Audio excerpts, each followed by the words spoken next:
Dia kena sentiasa selia juga, kena buat maintenance. Okay.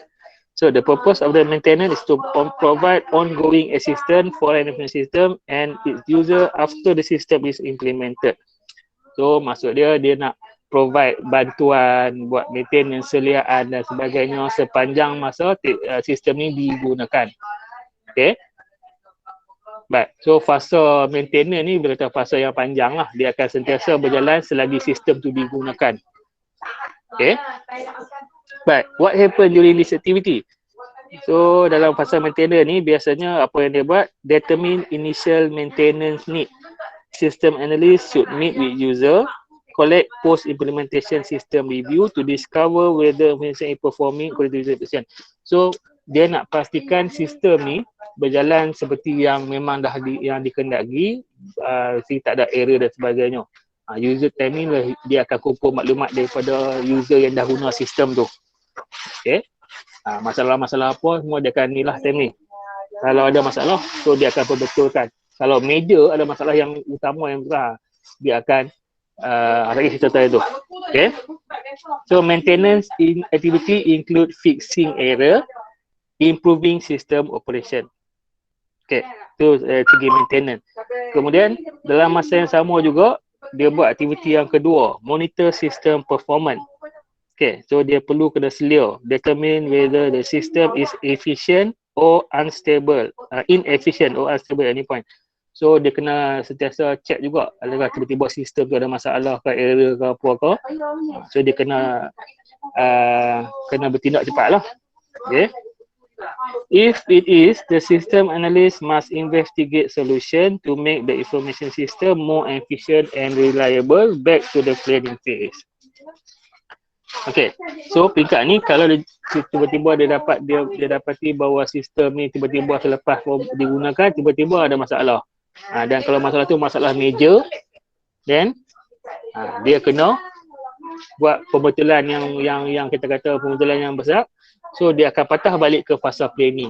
So fasa planning maksudnya dia plan untuk apa? So dia akan masuk kitaran yang kedua dalam SDLC ni. Faham tak? Tadi circle yang pertama kan, sekarang ni dah fasa 5, circle yang pertama. And then dia akan masuk circle yang seterusnya. Circle yang kedua. So circle yang kedua ni biasanya dia untuk nak buat apa nama ni, kita kata nak perbetulkan sistem ke ataupun nak tambah nak buat penambahan pada sistem ke. So dia akan masuk balik ke fasa planning dan phase seterusnya lah. Tapi kitaran yang kedua dan kitaran ketiga dan seterusnya ni dia tak sama lah macam kitaran pertama, sebab kitaran pertama ni memang peringkat awal nak buat sistem. Kitaran yang kedua, ketiga dan keempat tu lebih kepada dia nak modify ataupun nak tambah baik sistem sahaja. Tapi sistem yang sama juga. Yang ni lah kita kata dia keluar version 1, 1.1, 1.2 macam tu. Dia tambah baik. Okay.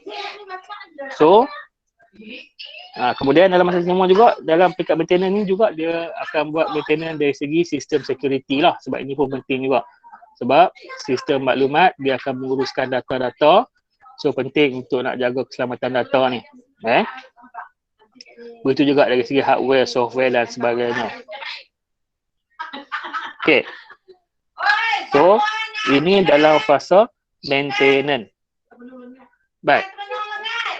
So macam saya cakap tadi, fasa maintenance ni akan berjalan selagi sistem tu digunakan, selagi itulah fasa maintenance ni akan berjalan. Siapa yang buat maintenance ni? Yang buat maintenance ni IT department lah. Kalau macam dalam kolej kita, apa unit IT lah, dia akan sentiasa selia sistem yang kita guna. Okay. Ada apa masalah, dia pun akan check dan perbetul ke apa ke. Ataupun kalau macam organisasi tu dia tak ada IT department, mungkin dia beli dia sistem ni, dia suruh orang buat kan, dia outsource. So mungkin dalam perjanjian waktu dia nak beli tu, dia dah set dengan pihak developer, kata okey, mungkin 2 tahun pertama kami akan buat maintenance, kami akan jaga. Dalam masa yang sama kami akan ajak orang you punya staff untuk buat maintenance juga. Selepas 2 tahun you buat maintenance sendiri. Pun ada juga macam tu. Okay. Jelas Boleh faham tak? Dengar tak? Boleh? Okey. Nak biar sikit lagi. Baik. So fasa maintenance akan terus berjalan sampailah macam tadi, sampailah bila dia jumpa ada masalah apa-apa pada sistem tu, ataupun tiba-tiba ada cadangan. Selepas pakai beberapa tahun, tiba-tiba ada proses kerja baru kan. Contoh dia nak buat nak tambah dalam sistem tu, nak tambah proses lain pula. Sistem pendaftaran pelajar tiba-tiba nak tambah maklumat sekian-sekian, ataupun kalau sikit tak apa, tapi banyaklah yang major changing kan. So bila major changing ataupun major repair dan sebagainya, dekat situ dia akan patah balik ke fasa kedua tadi. Dia akan buat planning balik untuk nak betulkan balik. So bila sampai situ, maksudnya daripada maintenance dia akan patah balik ke planning, kemudian dia pergi ke fasa satunya sampailah dah siap penambahbaikan tu, and then conversion, and then masuk pada maintenance balik. Begitulah seterusnya selagi sistem ni digunakan. Okay, so bila yang SDLC ni akan stop? So ni dia punya urungan ni balik. Okay, maintenance ada 3 aktiviti utama tu. Okay, so soalan saya, bila yang life cycle ni habis? Adakah dia tak habis-habis sampai sudah? Siapa boleh jawab?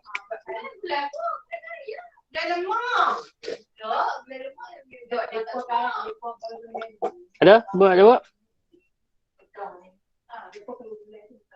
So bila yang kita kata SDLC ni habis, dia tak ulang balik dah?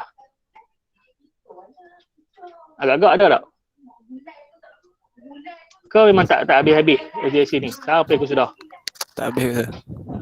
Tak habis? Yang lain setuju tak dengan Mahathir dia tak habis? Setuju? Habis kalau sistem dah tak digunakan, SDLC maintenance nak buat jalan juga? Katalah tiba-tiba sampai satu masa sistem tu memang dah outdated, habis dah kan. So dia pun tak guna dah sistem tu.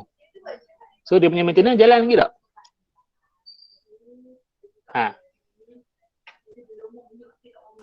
Tak jalan sir. Habis. Okey. So life cycle ni dia ada dia punya, kita kata dia punya stop dia lah. Stop dia di mana? Baik. Stop dia macam saya cakap tadi lah. Okey. Kalau ada kita kata macam pembetulan ke, nak repair error ataupun ada penambahbaikan, dia nak upgrade ke apa ke, kalau yang kecil-kecil, so dia akan proceed dengan sistem sedia ada, dia cuma upgrade sahaja. So dia patah balik fasa planning, dia buat balik kitaran ni lah, dia bangunkan balik penambahan dia punya upgrade dan sebagainya. Okay, tapi ada possibility sampai satu masa, macam saya cakap, sistem ni memang dah outdated dah, ataupun dia dah terlampau berat dah terlampau kompleks dan sebagainya. Kalau nak modify pun rumit dan sebagainya, makan masa, modify pun dia akan jadi mungkin lebih masalah ke apa ke. So di sini mungkin dia akan come up, dari situ akan come up dengan sistem ni dah habis dah, tak boleh pakai dah, so kita buat sistem baru ataupun kita beli sistem lain. So di sinilah yang dia akan timbul keperluan untuk sistem baru tu, yang dia akan, kita kata tadi, yang dia akan apa benda yang mencetuskan nak buat program ni kan, dekat awal mula-mula topik ni, betul tak?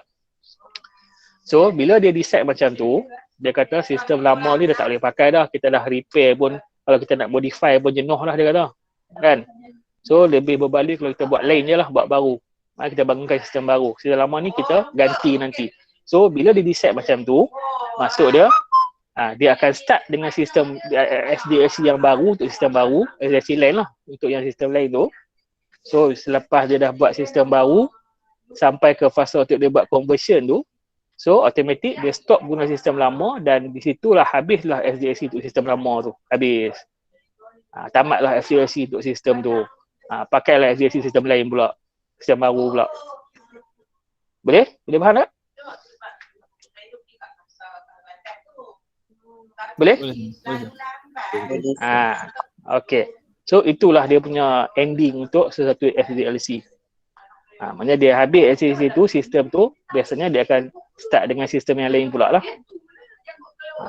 So totally new system. Mungkin dia punya proses kerja lebih kurang sama, tapi dia bangunkan baru. Dia bukan bangun atas platform sistem yang lama. Faham tak?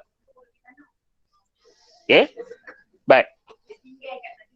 So untuk topik ni, penting untuk awak tahu apa tu SDLC, awak boleh explain setiap satu step, dan yang paling penting setiap satu phase dalam SDLC tu, dan awak boleh explain lebih lanjut setiap aktiviti dalam phase tu. Banyak sikit lah. Testing tu semua kena tahu, conversion tu semua kena tahu, step-step tu semua kena tahu.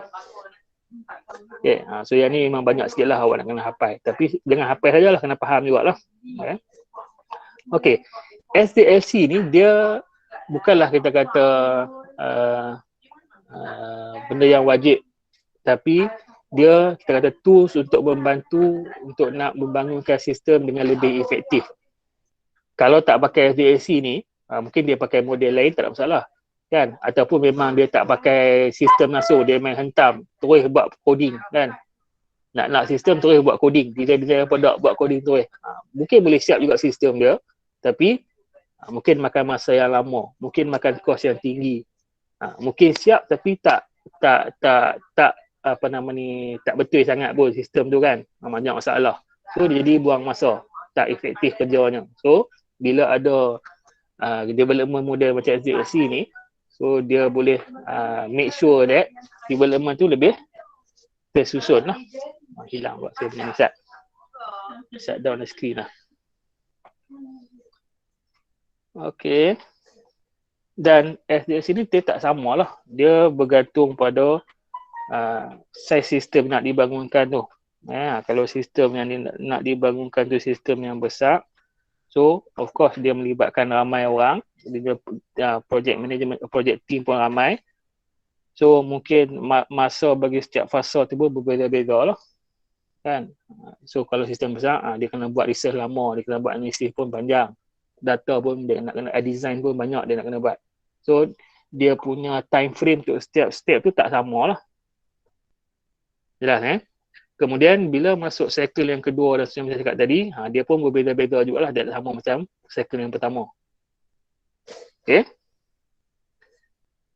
Dia bergantung pada sistem nak dibangunkan tu. Bukanlah kita kata semua sama saja, tak, berbeza-beza. Sebab dia customize. Dia customize sama juga macam kita nak custom sistem yang kita nak buat ni. Okay. Jelas? Dan biasanya kalau SDLC ni dia guna bila? Dia guna untuk buat sistem-sistem yang besar lah kan? Yang memang melibatkan ramai orang, yang melibatkan banyak proses kerja. Kalau sistem yang simple-simple yang kecil-kecil ni, mungkin 3-4 orang je buat. So mungkin dia punya SDLC pun simple je lah kan? Kalau seorang-seorang buat kerja, dia punya ni pun simple je lah. Tapi kalau dia ikut step by step tu, lagi senang lah kerja dia sebenarnya kan? Bukanlah apa itu dia kata benda yang mandatory kena buat. Dia ikut bergantung juga. Okay, ada apa nak tanya tentang SDLC? Ada soalan? Tak ada sir. Tak ada sir. Boleh faham setiap satu tu kenapa ada fasa analisis, kenapa fasa design, kenapa implementation, kenapa buat training, kenapa kena buat conversion strategi tu, boleh faham